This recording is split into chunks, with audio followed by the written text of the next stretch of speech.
Good afternoon. Join me on the plot, and it is afternoon. I've been out this morning, but it was a bit damp and cool. Although we've had now overnight of rain, it's a sure sign that autumn or the fall is on its way. There's less and less jobs now to do on the allotment, and particularly to film.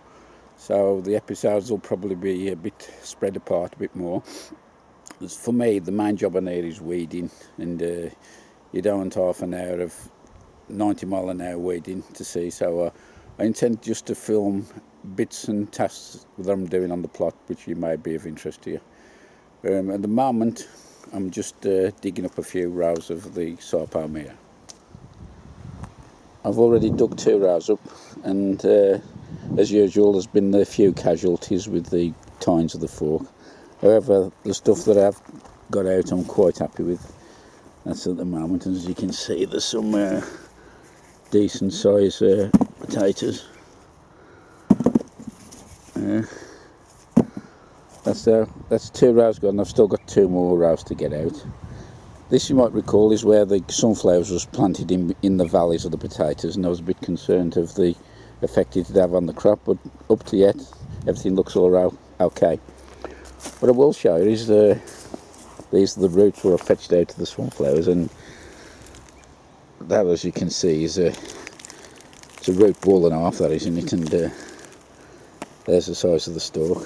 So it doesn't seem to have done any harm to the potato crop, so I'll see what we get in the end. Good morning all.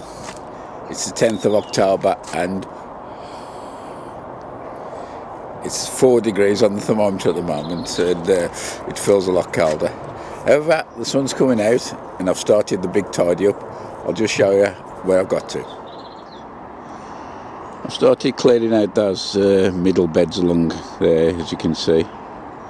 All I'm doing is taking more or less the top weeds off at the moment. What I will do, I'll turn it over and top dress it a bit later on. I've still not decided what the planting scheme is for next year yet, and obviously that'll decide on which beds I manure at all. That there is a pile of stuff which needs to be burnt. I've put the cover over it to keep the damp and moisture off as best as I can. The onion bed's still got to be done. If you just spot on there, you might be able to see there's me grand crop of leeks for this year. A poor show, but I'll be back next year.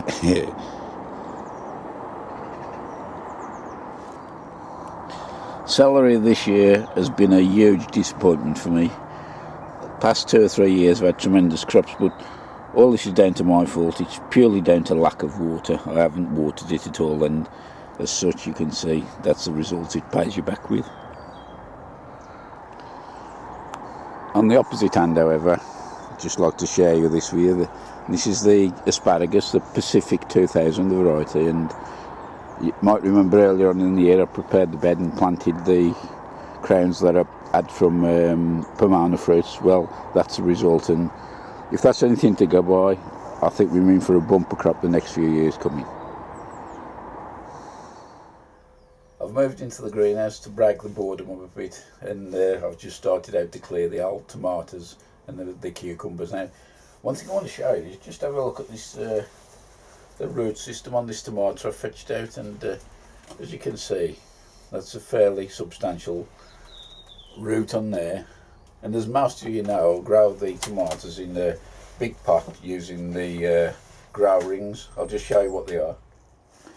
And this is the grow pots that are on about. So initially, when you plant the plant up, put a bit of water in there just to get it going, and then this then is usually solely for administering the feed, and the watering is actually done through this reservoir where there's drain holes in here, and obviously then the roots search down a bit lower for where the water is, and that gives a strong growth. You can see here there's a nice specimen. There's another one at the back there, and another one hanging up there, and I think I'm going to leave them, and I just spotted another one there.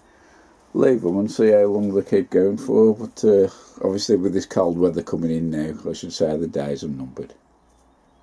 Hello folks, you join me on the bench having a little rest in between sorting the beds out, clearing up, ready for the new season. It was early this morning when I was having breakfast. I decided to get this bit of paper and do a little scheme for the new plantings for 2017. I'll just show you what it is. I'm not sure how well you'll see this, but that's basically a plan of the beds. I just number them 1, 2, 3 and 4, then going across A, B, C, so I can reference any bed like 2B or 3A or something like that, and it makes life a whole lot easier. That there is the new planting scheme I intend for next year, and spin you up, you can see how the beds are laid out at the moment. So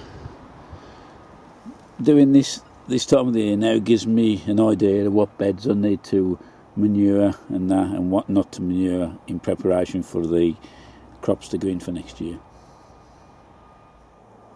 I recently had a comment on one of my videos. There's a guy named Steve Jones. Hello Steve if you're watching, and he's been upping to and from my videos over, well, since I've been doing the channel really, and he asked me a couple of 2 or 3 questions regarding things which had happened, and he couldn't remember seeing a reply. Well, to be fair, Steve, I've looked at them and I didn't give a reply to these questions, and it's going back a few good episodes now. But one of the things he asked about was I planted some potatoes, I think there was sour palmera, into a bucket of horse manure, pure horse manure, nothing else, and he asked what happened to that.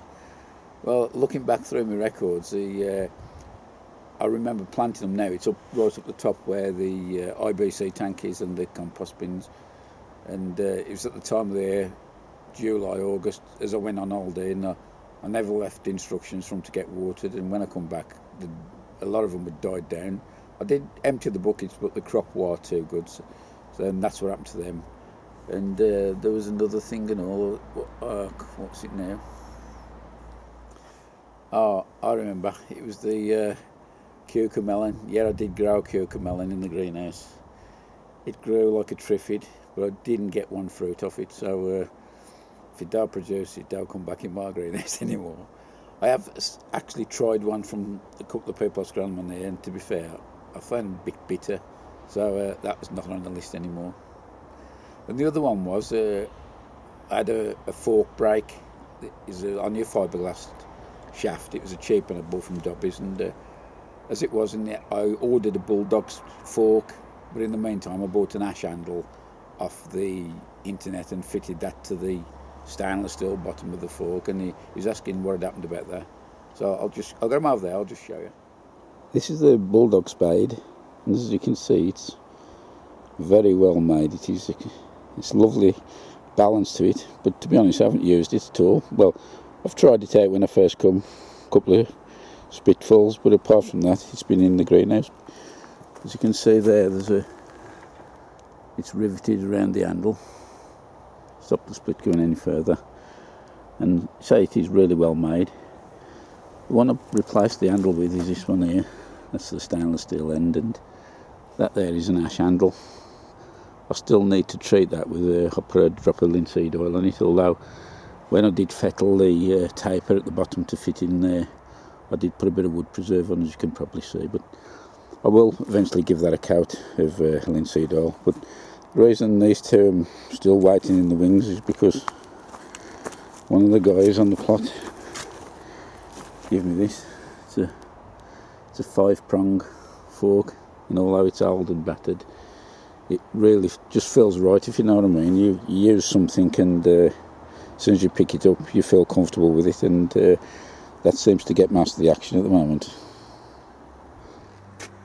Another thing I'd like to share with you is, those of you know who do YouTube videos, and especially the people that use tripods, it can be a bit of a pain setting up tripods for different shots, especially when you're in between the beds trying to get the tripod in there, or the ground's awkward or something. So I had an idea, and I come up with a couple of little things I'd like to just share with you here. Now, these are just steel bars with the bolt welded on the end. The thread obviously on the bolt is the same as a normal tripod, which is a quarter UNC. It's a quarter unified course is the thread name, and you can get away with using a 1/4 BSW, British Standard Whitworth. The number of threads are the same, it's just that the thread angle is slightly different, that's all, but you can get away with it. Anyway, they're just bolts welded on the end of the rod, and I've got 4 different length rods. There's, as you can see, and I went onto our favourite auction website and picked up 3, these what they call ball and socket heads, and they just screw on, and it makes it so much easier. And there we have it in action, as you can see. Got the camera there, fully.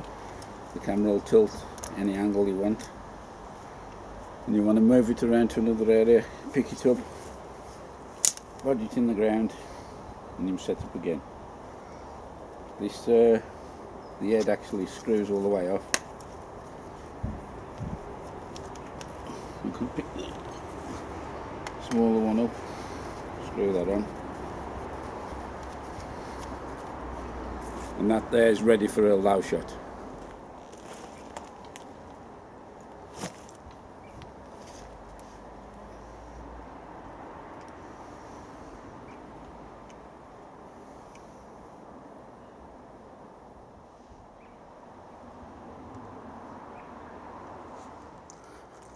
While we're on the subject of video cameras, if you care to pop across to Graham's Kitchen Garden now, he's got a marvellous competition going on at the moment where you can have the chance to win an actual Panasonic HD video camcorder.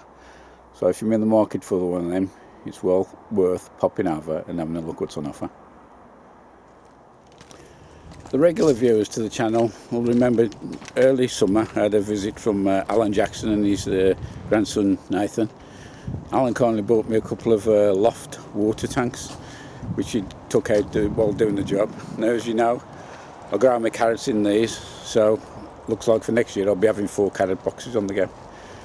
Normally I just fill these with horse manure for the first 6 or 8 inches, then put decent soil in at the top, but not too rich. However, as luck happens, this morning we've had the arboriculturalists arrive at the site. Since we've done the committee on here, we've been in touch with the council about getting the willow tree chopped down, and they've been this morning, and I've negotiated the wood chippings, so I'm going to use that to top the box up.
Right, I shall leave them as they are now and let them settle down over the winter. The level should hopefully drop a little bit, if not I can take a bit out. And then I'll just put the fine sieve compost on top, ready for some more carrots.